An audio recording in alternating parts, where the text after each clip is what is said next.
I hope आप ये doubt जो है वो इस वीडियो में क्लियर करें कि आप पल्स में पढ़ते थे या आप मिशनी में पढ़ते चाहता ही था कि क्वेश्चन मुझे पोज हो और मैं क्लैरिफाई करूं। अस्सलाम वालेकुम, I hope you all are fine. तो जैसा कि मैंने आपको एक हफ्ता पहले बोला था कि हम कोलैब करने जा रहे हैं मिशनी नीट टॉपर आयमान खान के साथ, जिनके मार्क्स 672 थे नीट में आउट ऑफ 720, जो कि एक बहुत बड़ी अचीवमेंट है। 672 मार्क्स लाना, मैं ऐसा बोलूंगा 600 प्लस मार्क्स लाना is not an easy job. अगर हम नीट की बात करें तो हमने पिछले साल खान बासित बिलाल के साथ भी कोलैब किया था, तो मैंने सोचा क्यों ना अब सेम चीज फिर से रिपीट करी जाए, क्योंकि उस वीडियो से बहुत बेनिफिट हुआ था स्टूडेंट्स को। मतलब जिस हिसाब से मुझे फीडबैक मिला था उस वीडियो पे आपने बहुत सारे क्वेश्चंस पूछे। अगर हम कम्युनिटी पोस्ट में भी देखें वहाँ पे भी बहुत सारे क्वेश्चंस थे। अगर हम वीडियो पे देखें जो शॉर्ट वीडियो चढ़ाया था उस पे भी बहुत सारे क्वेश्चंस थे। बट अगर हम उन सारे क्वेश्चंस का आंसर देने बैठे तो ये एक वीडियो नहीं एक मूवी बन सकती है, ठीक है। तो इसलिए हमने कुछ ही क्वेश्चंस लिए, उनमें से बहुत सारे कॉमन भी थे, तो वैसे क्वेश्चंस हमने लिए ताकि उन क्वेश्चंस का भी जो है वो कंपनसेट इन्हीं क्वेश्चंस में हो जाए। और हाँ, इस वीडियो में खुद आपके क्वेश्चंस का आंसर आयमान खान देने जा रहे हैं, तो इस वीडियो को आप शेयर ज़रूर करना। जितने भी आपके फ्रेंड्स होंगे, कजन्स होंगे, जिनका भी आपको लगता है कि वो जेई मेंस देंगे और नीट देंगे, क्योंकि इन्होंने खाली नीट में अच्छा स्कोर नहीं किया है, इनका जेई मेंस में भी 97 पॉइंट समथिंग परसेंटाइल आई है। तो I request you all to watch this video till end, क्योंकि आपको बहुत बेनिफिट होने वाला है इस वीडियो से। So let's begin with the video.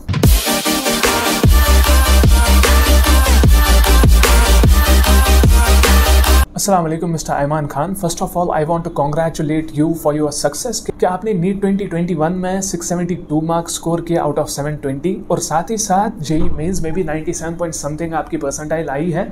तो ये एक बहुत बड़ी अचीवमेंट है, कोई आसान बात नहीं है। नीट भी क्रैक करना, क्रैक नहीं अच्छे मार्क्स से क्रैक करना, और जेई मेंस भी अच्छे मार्क्स से क्रैक करना, ये एक आसान बात नहीं है। So I want to congratulate you for your success. And thank you so much and I really thank you for having me here. I really appreciate that. तो आपसे बहुत सारे सवाल पूछे गए, जहाँ पे भी मैंने इस रिगार्डिंग शेयर किया कि मैं कोलैब करने जा रहा हूँ आयमान खान के साथ, तो बहुत सारे क्वेश्चंस आपसे पूछे गए। हमने कुछ ही क्वेश्चंस उनमें मतलब गिने चुने क्वेश्चंस हमने ले लिए हैं उनमें से। तो और एक बात, thanks a lot for joining us. I know आप बहुत बिजी होंगे इन दिनों, क्योंकि मतलब सभी बधाइयाँ दे रहे होंगे आपको, राइट। बट स्टिल आपने इस वीडियो के लिए टाइम निकाला, thanks a lot for that. तो अब हम ज़्यादा टाइम वेस्ट नहीं करेंगे, जो भी क्वेश्चंस आपसे पूछे गए हैं I will ask you those questions one by one, okay. तो पहले क्वेश्चन की अगर मैं बात करूं, पूछा है आमिर फारूक ने। First of all congrats to you on your wonderful success. जो पहला क्वेश्चन है इनका वो है, how can we know the topic that we studied is clear now by doing how many questions from each topic. ये तो हो गया एक question. How to remain consistent in online platform at home during studies. अगर तीसरे question की इनकी ही बात करें तो how many hours to study daily.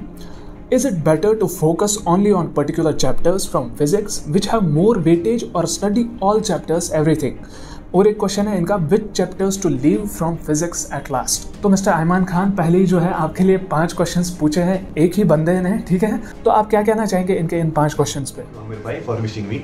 और रही बात इसकी आपके क्वेश्चंस की, तो आपका सबसे पहला क्वेश्चन है कि हाउ डू यू नो कि आपका कोई टॉपिक क्लियर है कि नहीं।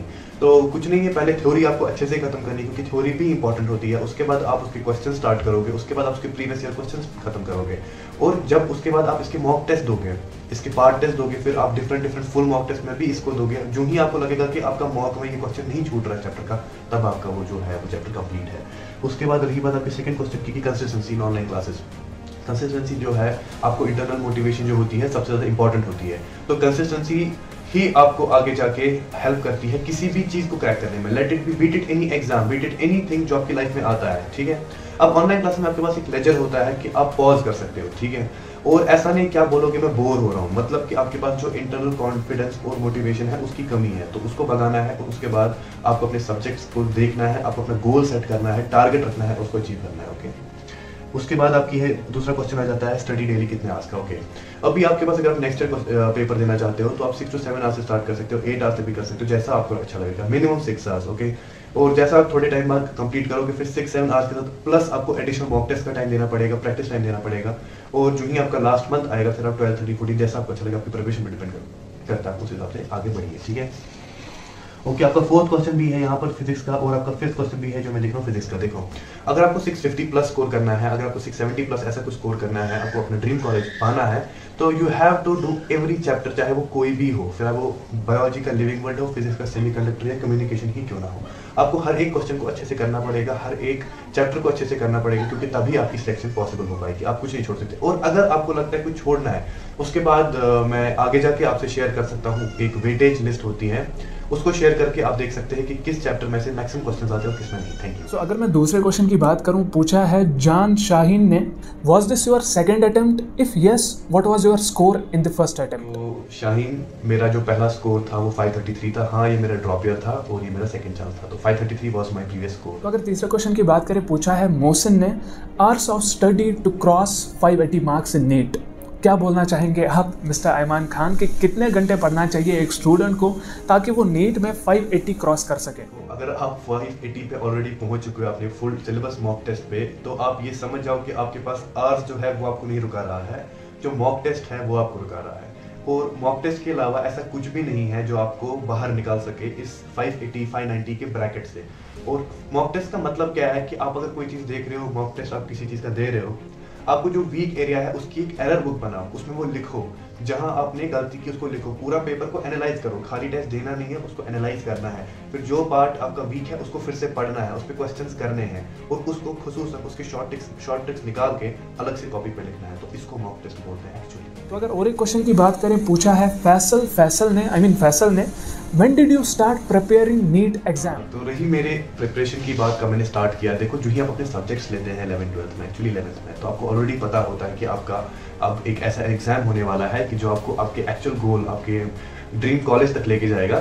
तो पता तो पहले ही था, लेकिन फिर उसके बाद मेरी जो सीरियस प्रिपरेशन रही है वो एक्चुअल रही है मेरे लास्ट ईयर के फेलियर के बाद, क्योंकि it came as a shock to me जबकि पता चला कि जो आपके कट ऑफ हैं इतने ज़्यादा स्काई रॉकेटिंग हो चुके हैं, इतने सारे रिकॉर्ड्स लास्ट ईयर ब्रेक हुए। तो उसके बाद आई टुक इट सीरियसली एंड अल्हम्दुलिल्लाह आई गॉट दिस स्कोर। तो अगर और एक क्वेश्चन की बात करें, तो पूछा है FNCAK ने, जो भी इनका नाम होगा, वाई MBBS ओवर इंजीनियरिंग? तो अगर आप सबको नहीं पता होगा कि आयमान खान की सिलेक्शन NIT श्रीनगर में भी हुई है कंप्यूटर साइंस ब्रांच में, बट ये अभी प्रायोरिटी दे रहे हैं MBBS को ओवर इंजीनियरिंग। तो यही सवाल पूछा है FNCAK ने कि वाई MBBS ओवर इंजीनियरिंग। तो आपका क्या कहना है मिस्टर आयमान खान इस क्वेश्चन पे कि आपने MBBS ओवर इंजीनियरिंग क्यों प्रेफर किया ज़्यादा?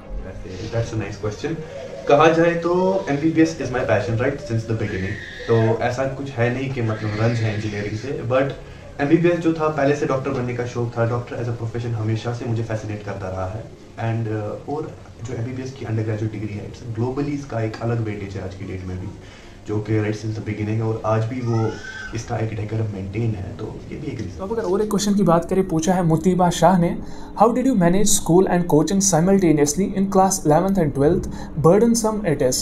What's your suggestion? Is it good to join government school in these two classes? We'll see आपके क्वेश्चन का जवाब आयमान खान क्या देते हैं। ओके, इस क्वेश्चन पे मैं यही कहूँगा कि स्कूल्स एक्चुअली मतलब don't matter, coaching centres don't matter अगर आप एक्चुअली कहा जाए। तो बात ये है कि इट्स एन ओन एफर्ट, आपकी ओन प्रिपरेशन है, आप ही पे डिपेंड करता है आप क्या कर रहे हो। रही बात मेरी, I have been a regular student of my school, मैं रोज स्कूल जाता था and it has help me over my character buildup, ऐसा नहीं है। बट रही बात आपकी, आप मुझे एक क्वेश्चन आप पूछ रहे हो कि गवर्नमेंट स्कूल और प्राइवेट स्कूल, ऐसा कुछ भी नहीं है, इट्स अप टू योरसेल्फ। रही बात मेरी, मैंने मॉर्निंग में ट्यूशन किया, इवनिंग में स्कूल भी किया, और मेरे पास एम्पल अमाउंट ऑफ टाइम आता था कि मैं प्रिपरेशन भी कर सकूं। तो ये अपने तक होता है, ऐसा कुछ नहीं। तो अब अगर बात करें और एक क्वेश्चन की, पूछा है ज़ोहर अहमद ने, how many hours need to study to crack NEET daily specially in Kashmir? ये बात सही कही है इसने, स्पेशली इन कश्मीर, क्योंकि कश्मीर की हालत पे कुछ भरोसा नहीं होता, कभी भी कुछ भी हो सकता है, बट क्या ही कर सकते हैं। इसलिए हम कोलैब करते हैं इन टॉपर्स के साथ जिन्होंने कश्मीर में होके, इंटरनेट सर्विसेज बंद होके या कोई भी प्रॉब्लम, चाहे कोई सा भी शटडाउन होके, ये नीट वगैरह जो है वो क्रैक कर लेते हैं, इसलिए हम कोलैब करते हैं। सो आयमान खान, आपका क्या कहना है ज़ोहर अहमद के क्वेश्चन पे? ये आपका मैंने क्वेश्चन देखा, तो आपके इस क्वेश्चन का जवाब यही है कि देखो, आपके अपने तक है, जितना आप अपने आप को जितने टाइम तक फोकस रख सकते हो, आपको उतने ही टाइम पढ़ना है। ठीक है, ये 18 घंटे, ये 19 घंटे, ये सारा झूठ होता है, ये कोई कर ही नहीं सकता, ये एक इनह्यूमन चीज़ है, ये कोई ऐसा पॉसिबल नहीं है राइट फ्रॉम बिगिनिंग इतना करो। अब पहले दिन 4 घंटे 3 घंटे पढ़ पा रहे हो ना, लेकिन आप उस 4 घंटे प्रोडक्टिव हो, आप फोकस्ड हो, आप कुछ यील्ड कर पा रहे हो अपने पढ़ने से, तो आप मान लो आपने 4 दिन का पढ़ लिया सच में। दूसरे का जो कि फोकस नहीं है, 4 घंटे में आधा घंटा पढ़ रहा है, उससे कुछ नहीं होता। आप 4 घंटे पढ़ो, 3 घंटे पढ़ो, बट उसको अच्छे से यूटिलाइज करो, समझो, तो आपका जो है आप इजीली कर पाओगे। और अभी ठंड है, जैसे सार नीचे पाए अभी दूर है ना, तो विंटर में क्या है ना, आप 3-4 घंटे 5 घंटे भी पढ़ रहे हो ना, हद से ज्यादा, मैं मैक्सिमम लिमिट आपको कह रहा हूँ, ठीक है। आप जाना चाहते हो आगे आप जाओ, लेकिन 5-4 घंटे पे भी आप टेंशन में मत आ जाओ, ठीक है। ऐसा कुछ ये नहीं स्टिग्मा रूल नहीं कि आपको नहीं बहुत घंटे पढ़ना है, टेक इट इजी। तो अब अगर और एक क्वेश्चन की बात करें, पूछा है फिजिक्स वाला लवर्स ने, मस्त नाम है इनका। आकिब भाई please tell him that how he revised and how he cleared backlogs.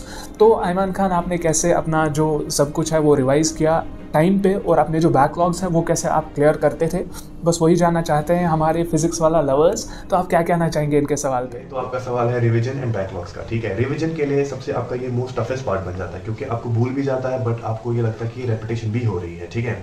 तो आपको क्या करना है ना, आप अपने चैप्टर को जब टफ लगता है उसको समराइज करो 1 या 2 पेजेस में, लंबा है तो 2 या 3 पेजेस एट मोस्ट, उसके आगे नहीं जाओ। फॉर्मूला पेज तैयार करो, लेकिन फॉर्मूला शीट कैसा कि उस पर लिखा हो कि इसमें किस तरीके से क्या आप इस्तेमाल कर रहे हो, पूरी तरीके से। खाली लिख के कल को पढ़ोगे खुद समझ नहीं आएगा, ठीक है। तो शॉर्ट करने की कोशिश करो, बट समराइज रखो, थोड़ा डिटेल रखो, ताकि कल को समझ आए। रही बात बैकलॉग्स की, पर्सनल केस में मैंने कभी वो नौबत आनी दी नहीं है कि बैकलॉग्स है, बट अगर कभी लगा बहुत टाइम हुआ रिवाइज नहीं किया, ऐसा कुछ हुआ, तो उस केस में क्या किया मैंने, जो ही आपका 6-7 आवर का स्लॉट का जो आपका पढ़ाई का, या 5 आवर का स्लॉट जो भी आपका पर्सनल है और आप उसमें खुश हो, वो खत्म होता है ना, तो उसके बाद एक हाफ एन आवर 1 घंटा उसको दे दो। हाफ आवर करके आप 3-4 दिन में वो सारा कंप्लीट कर सकते हो। नो नीड एक ही दिन में करो, अर्ज आती है बट मत करो, it will not benefit overall. वैसे अगर और एक क्वेश्चन की बात करें, पूछा है महनेद ने, sorry for the pronunciation. I have some questions here. First, in which subject mostly the questions are repeated? Second, does we need to make short notes of physics and chemistry also? Third question, when we should start the preparation of NEET? Fourth question, some tips for physics. तो ये महनेद, once again sorry for the pronunciation, के 4 questions हैं। हम चाहेंगे one by one आप इनके 4 questions का answer दे दें। काफी इंपॉर्टेंट क्वेश्चन है ये। आप बोल रहे हो कि किसमें सबसे ज्यादा क्वेश्चन रिपीट होते हैं, तो रेपिटेशन की बात की जाए, आप क्वेश्चन के पीछे मत जाओ, आप देखो कंसेप्ट रेपिटेशन कहाँ हो रहा है। आप प्रीवियस ईयर क्वेश्चन करो और आपको खुद समझ आएगा। ऐसा कोई मतलब पक्का नहीं होता कि बायो से होगा, फिजिक्स से होगा, केमिस्ट्री से होगा। बायो में 90 क्वेश्चन स्लॉट है, आप बोल सकते हो उसमें आपको सेम चैप्टर से क्वेश्चन मिल सकता है, सेम पैरा ऑफ एनसीईआरटी से मिल सकता है, बट इस पे मत रहो कि रेपिटेशन क्या है। कंसेप्ट पढ़ो, फिर वो जो है आप सारा पढ़ रहे हो ना अच्छे से, उसके बाद ये सारे ट्रिक्स एंड रेपिटेशन के बारे में सोचो। फर्स्ट कंप्लीट ये सारा। आपका सेकंड क्वेश्चन की मैं बात कर रहा हूँ कि आप बोल रहे हो कि किस में नोट्स बनाने चाहिए। फिजिक्स केमिस्ट्री में भी आपको नोट्स की बहुत ज़्यादा ज़रूरत होती है, क्योंकि यही वो एक्चुअल चीज़ें, देखो in the end of NCERT of bio ही पढ़ोगे, ठीक है। बट केमिस्ट्री फिजिक्स आप पूरा नहीं पढ़ पाओगे, तो उसमें फॉर्मूला शीट, समराइज थ्योरी, और किस तरीके से आप उसमें वो यूज़ करोगे, कहाँ कोई एक्सेप्शन आ रही है, ये सारा उसी में एक चैप्टर का आप छोटे छोटे पेजेस में कंप्लीट कर सकते हैं। बहुत इंपॉर्टेंट है इतना। When we should start the preparation of NEET and some tips for physics. Okay, preparation of NEET की मैंने आपको बात की। इट्स बेस्ट अगर आप अपने 11th में स्टार्ट कर रहे हो, क्योंकि 11th के बाद आप 11th आपको काफ़ी अच्छा टाइम मिलता है, आप इजीली कंसेप्ट को समझ पाते हो, आप क्वेश्चंस कर पाते हो, तो 11th is the best time. अगर आप 11th अपना वेस्ट कर चुके हो तो आप 12th में हो, तो 12th और 11th को आप साइमल्टेनियसली चला सकते हो। आपके पास फिर भी बहुत ज़्यादा टाइम होता है, तो उसको आप कर सकते हो। लेकिन even if you are a drop, अगर आप अपने ड्रॉप ईयर में हैं, तो सीधी सी बात है आपका रिजल्ट जो ही आया है, या फिर आपको ऑलरेडी पता है कि मेरा रिजल्ट अच्छा नहीं है, तो स्टार्ट फ्रॉम दैट डे। आपको क्यों आगे रिजल्ट का वेट करना है, स्टार्ट फ्रॉम दैट डे। बोलते हैं ना, कल करे सो आज कर, आज करे सो अब। और टिप्स फॉर फिजिक्स की मैं यही बात करूंगा कि फिजिक्स में आपको क्वेश्चन प्रैक्टिस ही आपको माहिर बनाती है, बट आपको थ्योरेटिकल नॉलेज होना भी जरूरी है। फिजिक्स में प्रॉब्लम क्या होती है, when you have to like translate theoretical knowledge into mathematical knowledge. तो अपना मैथ स्ट्रॉन्ग करो, बेसिक मैथ स्ट्रॉन्ग करो, अपने कैलकुलेशन पार्ट पे आप अच्छे से फोकस रखो। तो उसके बाद कंसेप्ट पहले पढ़ोगे, फिर उसको क्वेश्चन के थ्रू देखोगे। पहले वो क्वेश्चंस पढ़ो, पीवाईक्यू पढ़ो, आपको डायरेक्टली सॉल्व मत करो, पहले पढ़ो, फिर सेकंड को में खुद आ जाएंगे और उसी हिसाब का हो जाएगा। टाइम भी है अभी, चलिए। तो अब अगर और एक क्वेश्चन की बात करें, पूछा है SMA ने, making notes for biology like in paragraph style, making diagrams, explaining all topics, highlighting on NCERT book, using sticky notes to add extra points, writing on the side of pages, what is more convenient? इन दो में से कौन सा convenient ज़्यादा है? यही सवाल है SMA का। तो आप क्या कहना चाहेंगे इस पे मिस्टर आयमान खान? आपका जो क्वेश्चन है, मैं आपको यही बताना चाहूँगा इसमें आंसर कि अगर आप 11th-12th के स्टूडेंट हो, तो आपका जो आपने फर्स्ट लिखा है कि आप पूरी अच्छी तरीके से उसको एलैबोरेट करके विद डायग्राम वैसे पढ़ो, क्योंकि जब तक आपको पूरी थॉरो नॉलेज नहीं है तब तक आप उसको शॉर्ट भी नहीं कर पाओगे, ठीक है। रही बात, अगर अपने नीट ईयर में हो, आपने अपना 12th दिया हुआ है, आपका फर्स्ट है या फिर आप ड्रॉपर हो, तो मैंने भी उसमें एनसीईआरटी की साइड में ही लिखा है। स्टिकी नोट्स मैंने चिपकाए नहीं, सच बताऊंगा, साइड में नीचे ऊपर करके सारा अपना कर लिया, और वही आपको इन द एंड हेल्प भी करेगा। क्योंकि कितनी बुक्स पढ़ोगे, बुक्स को मिनिमाइज करो, अपनी नोट्स को मिनिमाइज करो बहुत ज़्यादा, जितना मिनिमाइज करके और अच्छे से थोड़ा, इतना वो नहीं कि समझ ही ना आए, जितना शॉर्ट रखोगे ना सब चीज़ों को अपनी नीट ईयर में, उतना आपके लिए ईजी हो जाएगा। अब अगर और एक क्वेश्चन की बात करें, पूछा है मोहम्मद शुएब ने, तो while doing all the preparations and all for your NEET, did you miss the fun side of your most beautiful 2 years of life? Because despite being a NEET topper, Mrinal used to binge watch Netflix for 3 to 4 hours daily.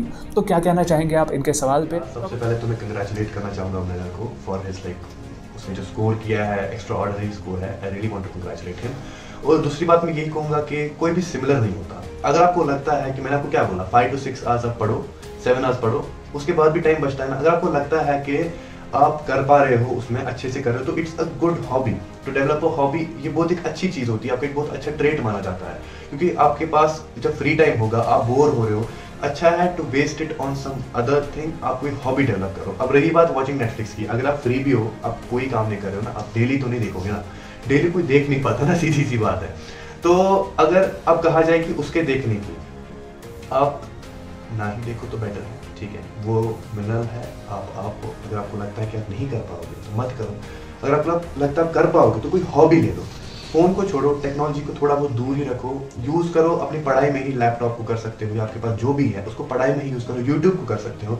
अगर आपको लगता है कि नहीं मेरे को देखना है, मैं कर पा रहा हूँ, तो यूट्यूब को ही यूज़ करो। बट जो भी बिंज वॉचिंग स्टफ है, सीरीज़ के पीछे लगना है, मैं भी इसमें एक टाइम पढ़ चुका हूँ, बट बेटर है नीट में थोड़ा बाहर ही रखो, तो आपके लिए भी मुनाफा। अब अगर और एक क्वेश्चन की बात करें, तो पूछा है अननोन ईमेल ने, I am NEET 2023 aspirant, my entire class 11th has been wasted, almost सबका वेस्ट हो चुका है already, I have no idea what to do now, can I still crack NEET, kindly suggest how to clear huge backlog, I am worried. तो जैसा कि 11th class wasted है ये बोल रही हैं, तो मेजॉरिटी स्टूडेंट्स का वेस्ट हो जाता है 11th। मैं जानना चाहता हूँ आपके अल्फाजों में कि कैसे क्या करना चाहिए ऐसे स्टूडेंट्स को जिनका क्लास 11th वेस्ट हो जाता है। अननोन ईमेल, जैसा कि मैंने पहले भी बोला, अगर आपका 11th वेस्टेड है, आप 12th में कर सकते हो, आपके पास तो भी बहुत ज़्यादा टाइम है। और कोई भी एग्जाम को क्रैक करने के लिए 1 साल काफ़ी होता है, और आपके पास ऑलमोस्ट 1.5 साल है। तो आप 12th को स्लोली चला सकते हो और साथ साथ अपना 11th भी कर सकते हो, even if it is totally wasted, ठीक है। तो आपको इसमें टेंशन में नहीं आना। बैकलॉग को क्या करना है, आप अगर अभी इलेक्ट्रोस्टैटिक्स पढ़ रहे हो, फॉर एग्जांपल मैं आपको दे रहा हूँ, आप अभी इलेक्ट्रोस्टैटिक्स पढ़ रहे हो, तो उसमें आप वेक्टर्स बहुत जरूरी है आपका पढ़ना, तो आप इलेक्ट्रोस्टैटिक्स के साथ वेक्टर्स पढ़ो ना, आप इसको एज इलेक्ट्रोस्टैटिक्स ही पढ़ रहे हो, जैसे टेक इट उसी की तरह। आप उसमें काइनेमैटिक्स भी यूज करते हो, तो आप काइनेमैटिक्स को एज इलेक्ट्रोस्टैटिक्स ही पढ़ो। जो ही आप वो करना स्टार्ट करोगे ना, आपको खुद समझ आएगा कि नहीं मतलब मेरा ये भी हो रहा है, वो भी हो रहा है। वो टाइम बहुत ज्यादा है, अगर आप इसको एफिशिएंटली और डेली यूज करो ना, तो आप क्यों नहीं कर पाओगे। आप 2023 क्रैक करोगे, एंड जो भी एग्जाम दोगे, आप अपने बोर्ड्स भी अच्छे करोगे, आप वो भी अच्छे करोगे, and I really wish you very. तो अब आई थिंक हमारे पास लास्ट क्वेश्चन है, बट बहुत सारे क्वेश्चंस थे, सारे नहीं ले पाते क्योंकि वीडियो, फिर से मैं बोल रहा हूँ, वीडियो एक मूवी बन जाती। तो हम यहाँ पे अगर लास्ट क्वेश्चन की बात करें, पूछा है मीर मिसबा ने, congrats bro, my question is which books we should follow other than NCERT and how many hours are sufficient for studies in class 12th and NEET. तो आप क्या कहना चाहेंगे इस लास्ट क्वेश्चन पे जो कि मीर मिसबा ने पूछा है? तो अभी क्वेश्चन थोड़ा एलैबोरेट हो सकता है। मैं यही कहूँगा कि देखो टाइम का तो मैंने आपको ऑलरेडी बोला, अगर आप 12th में हो फिर भी आप 6-7 आवर्स लेके चलो, क्योंकि ये मैंडेटरी होता है। अगर आपको कुछ एम है उसको अचीव करने के लिए थोड़ा तो आपको स्ट्राइव करना पड़ेगा। एनसीईआरटी बायोलॉजी में मेरे हिसाब से अगर आप 12th में हो, you can go for like finger tips, आप कर लो उसके एमसीक्यूज। एनसीईआरटी के बाहर जाने की जरूरत है नहीं, जितना जरूरत है वो आपका ट्यूशन सेंटर, आपका स्कूल या कोई भी ऑनलाइन प्लेटफॉर्म फ्री का ही यूट्यूब पे क्यों ना वो कंप्लीट कर लेगा, उसके नोट्स बनाओ। लेकिन फोकस ऑन एनसीईआरटी में कभी भी आपको एनसीईआरटी के बाहर जाने का रिकमेंडेशन नहीं दूंगा, क्योंकि एंड पे आता ही नहीं उसके बाहर, क्यों जाना है। उसके बाद केमिस्ट्री, इनऑर्गेनिक, ऑर्गेनिक, कभी बाहर मत जाओ। अगर आपको मैकेनिज्म सीखने की जरूरत है, आप यूट्यूब पे ढूंढो या आपका कोचिंग सेंटर का या फिर स्कूल का कोई भी टीचर को पूछो, लेकिन कोई भी बुक फॉलो मत करो, it will be a wastage of money, okay. लेकिन एमसीक्यू बुक जरूरी है, you can buy NEET champion MTG की आती है फॉर फिजिक्स केमिस्ट्री ऑल्सो, क्योंकि उसमें पीवाईक्यू काफी अच्छे से दिखा के है। आप एचसी वर्मा नीट के लिए स्किप कर सकते हो, मैंने खुद भी नहीं पढ़ी, आपको भी रेकमेंड नहीं करूंगा, क्योंकि मैंने लाई but that was a total waste of money. बहुत नहीं कर पाते हैं तो क्यों लानी है, ऐसा कुछ जरूरत नहीं है, ठीक है। और फिजिकल केमिस्ट्री की मैं बात करूं तो आप प्रीवियस ईयर क्वेश्चन ही उससे उठा सकते हो, आप एनसीईआरटी को उसमें अच्छे से पढ़ सकते हो, और किसी और की जरूरत नहीं है, वही यूट्यूब, टीचर एंड नथिंग। और फिजिक्स की बात रही, फिजिक्स में मैं आपको कहूँगा कि आप अच्छे से कर सकते हो, थोड़ा बहुत एमटीजी यूज़ करो, आप उसमें नीट चैंपियन यूज़ करो। आप एनसीईआरटी अगर आप 11th-12th में हो आप ज़रूर पढ़ो, आप उसके क्वेश्चन सॉल्व करो, क्योंकि उसमें कंसेप्ट का रेपिटेशन थोड़ा बहुत आता है। So NCERT, NEET champion for chemistry, physics, and NCERT plus fingertips MTG की आती है फॉर बायोलॉजी। प्रीवियस क्वेश्चन अच्छे से कैप्चर करो अपने अंडर, आप कर लोगे सब कुछ। अब एक जनरल क्वेश्चन है जो कि मुझसे बहुत सारों ने पूछा, बट अगर मैं खुद से ये क्वेश्चन आपसे पूछूं कि एक वीडियो आई थी यूट्यूब पे, एक तो आपका मिशनी के साथ कुछ वीडियो आया था जब आपका रिजल्ट आया था, और एक वीडियो आपका पल्स इंस्टीट्यूट के साथ आया था जो कि रुफीन सर का है। तो आप क्या कहना चाहेंगे उस पर, क्योंकि बहुत सारों का डाउट है ये पल्स में पढ़ते थे या मिशनी में पढ़ते थे, क्रेडिट किनको जाना चाहिए। आई होप आप ये डाउट जो है वो इस वीडियो में क्लियर करें कि आप पल्स में पढ़ते थे या आप मिशनी में पढ़ते थे। हाँ कि भाई, जो आपने क्वेश्चन पूछा ये एक अच्छा क्वेश्चन है और मैं चाहता ही था कि क्वेश्चन मुझे पोज हो और मैं क्लैरिफाई करूं। तो मेरी ये जर्नी है कि I have been a student of Central Biscoe school right from nursery to 12th class. तो recently I met the teachers, I met my principal and they congratulated me and I am thankful of them. उसके बाद मेरी 11th-12th की जो preparation है, मेरी basic grooming जो हुई है वो पल्स इंस्टीट्यूट से हुई है, परेपुरा से। And I really want to thank the teachers, also they met me, they came at my house and they felicitated me on the result night. तो उसके बाद जो मेरी जो नीट 2020 की प्रिपरेशन रही है वो मेरी सेल्फ स्टडी पे डिपेंडेंट रही है, क्योंकि ये आपको पता है लास्ट ईयर जो था सारा बंद भी था, तो मेरी सेल्फ स्टडी पे ही ज़्यादातर डिपेंडेंट रही है। लेकिन उसके बाद I have been a part, मतलब I have been a student of mission E, और उन्हीं ने मेरे को नीट 2021 के लिए पढ़ाया है। तो इस तरीके से ये जाता है, इतना कुछ हार्ड एंड फास्ट था नहीं, बट सिंपल है जैसा मेरे को। Ayman Khan, once again thanks a lot for joining us. आपने अपना टाइम जो है वो इस वीडियो के लिए निकाला। आप बहुत बिजी होंगे, बधाइयाँ ही बधाइयाँ आ रही होंगी आपको, राइट। सो ये थे कुछ क्वेश्चंस जो आपसे पूछे गए, और आई होप कि जो भी स्टूडेंट्स देख रहे हैं अभी इस वीडियो को, ये आंसर्स खाली उन स्टूडेंट्स के लिए नहीं थे जिनने पूछे, क्योंकि जो ये क्वेश्चंस थे ये इन जनरल हमने पिकअप किए ताकि जो बाकी स्टूडेंट्स के डाउट है वो भी इन्हीं क्वेश्चन से क्लियर हो जाए। होप आपके जो डाउट्स है वो क्लियर हो गए होंगे अच्छे से। तो at the end Ayman Khan, आप कुछ बोलना चाहे हमारी ऑडियंस को इन जनरल? हाँ, मैं यही कहना चाहूँगा कि अब ज़रा मैं आउट ऑफ नीट निकल के बात करता हूँ आपसे, कि ज़रूरी नहीं है कि आपको अपना करियर नीट दे के डॉक्टर में ही बनाना है, आपको जेई दे के इंजीनियर ही बनना है। ये एमबीबीएस का जो ये चीज़ था, ये मेरा पर्सनल इंटरेस्ट था। Otherwise I got rank 8th इन स्क्वास्ट कश्मीर, उसका जो एंट्रेंस टेस्ट था, and my father was more lenient towards me joining for BSc forestry. But उनका शौक था, बट मेरा खुद का शौक था एमबीबीएस का, तो उनने मुझे अकॉर्डिंगली सपोर्ट किया। मैं सारे ही पेरेंट्स को एक मैसेज देना चाहता हूँ कि आप ये देखिए कि आपका जो बच्चा है वो किधर की तरफ ज़्यादा फोकस्ड है, आप उसको उसी फील्ड में अच्छे से सपोर्ट कीजिए। आप साइंस स्ट्रीम को एक हार्ड एंड फास्ट रूल मत बनाइए। अब ये मतलब आप सोच सकते हो मेरे लिए इजी है, बट ये बात आपके लिए जानना जरूरी है कि मेरे सब्जेक्ट्स ने एमबीबीएस डिसाइड नहीं किया, एमबीबीएस ने मेरे सब्जेक्ट डिसाइड किए जब मैंने 10th दिया था। तो इस चीज़ को आपको प्लीज़, इस चीज़ को आप समझिए, अपने बच्चे के इंटरेस्ट को समझिए और उसको अपने मुताबिक सब्जेक्ट्स लेने दीजिए। और जो मेरे मतलब यहाँ पर साथ में स्टूडेंट्स हैं, मैं आपको यही कहूँगा कि अगर आप साइंस स्ट्रीम में हो, किसी भी स्ट्रीम में हो, आपको साइंस स्ट्रीम अभी कहूँगा कि आपको एमबीबीएस ही खाली ऑप्शन नहीं है, इंजीनियरिंग खाली ऑप्शन नहीं है, वहाँ पर बहुत सारे फील्ड्स हैं। बस आज की हमारी बदकिस्मती है कि बहुत सारे लोग इसके बारे में बोलते नहीं हैं, बाकी सारे जितने भी आपकी स्ट्रीम्स हैं वो एक्नॉलेज होती नहीं है। तो प्लीज़ इन सब स्ट्रीम्स के बारे में आप जानिए, इनको ढूंढिए, इनको रिसर्च कीजिए और अकॉर्डिंगली अपना करियर चूज कीजिए। Thank you. तो अब मैं और एक इंपॉर्टेंट चीज़ के बारे में बात करना चाहता हूं। तो जैसा कि आपको पता है, मिस्टर अयमान खान ने 672 मार्क्स स्कोर किया out of 720 in NEET. JEE mains को भी 97 परसेंटाइल से क्रैक किया। तो इन्होंने अपनी एक यूट्यूब चैनल खोली है, उसकी लिंक मैं डिस्क्रिप्शन में दे दूंगा। उस पर आपको जैसा भी कंटेंट चाहिए आप इनको सजेस्ट करो, चाहे आपको स्ट्रैटेजीज चाहिए या एनीथिंग एल्स, आप वहाँ पे इनको सजेस्ट कर सकते हो। यही बोलना था कि इन्होंने अपनी यूट्यूब चैनल खोली है, और डिस्क्रिप्शन में और कमेंट सेक्शन में आपको इनके चैनल की लिंक मिल जाएगी। Do subscribe that channel as well, okay. So I hope आपको इस वीडियो से पॉजिटिव इन्फॉर्मेशन ही मिली होगी। इस वीडियो को लाइक और शेयर जरूर करना, शेयर ज्यादा से ज्यादा करना। जितने भी आपके स्टूडेंट्स फ्रेंड्स हैं, चाहे उनको जेई मेंस देना हो या नीट देना हो, उन सबके साथ शेयर करें, अपने कजन्स के साथ शेयर करें, अपने फ्रेंड्स के साथ शेयर करें, और हमारी चैनल को भी सब्सक्राइब जरूर करें ताकि हम आगे भी ऐसे ही बेनिफिशियल वीडियो स्टूडेंट्स के लिए अपलोड करते रहें। सो मिलते हैं हम किसी और वीडियो में, दीजिए हमें इजाजत। टिल देन, अल्लाह हाफिज, टेक केयर।